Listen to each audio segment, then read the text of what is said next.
अस्सलाम वालेकुम, मैं हूं अदनान कुरैशी और आप देख रहे हैं 88 न्यूज़।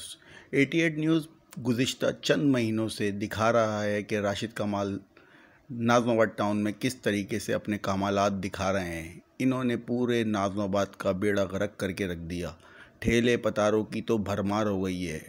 इंक्रोचमेंट के नाम पर सिर्फ़ और सिर्फ पैदागिरी और कुछ भी नहीं। जैसे कि आप देख सकते हैं कि ये पापोश से खिलाफत चौक वाला रोड है। यहाँ पर एक अदद मार्केट भी है, जैसे कि आप देख सकते हैं इस वीडियो के ज़रिए। लेकिन मार्केट कहाँ है और ठेले पतारे वाले कहाँ हैं, और रोड पे ट्रैफिक किस तरीके से जैम होता है। आए दिन की लड़ाई झगड़े मामूल बन चुके हैं। लेकिन राशिद कमाल और इनके प्राइवेट बीटर सिर्फ़ और सिर्फ पैदागिरी करने में मसरूफ़ है। कोई इंक्रोचमेंट नहीं होती।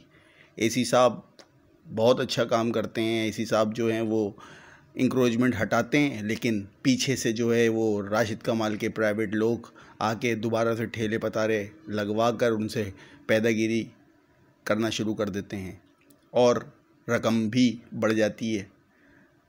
लिहाजा खुदारा हम इंतज़ामिया से रिक्वेस्ट करते हैं कि इस वीडियो को देखें और किस तरीके से ये राशिद कमाल साहब अपने कमालात दिखाने में मसरूफ़ हैं। इनके ऊपर एक्शन कीजिए, इनके ऊपर सख्ती कीजिए।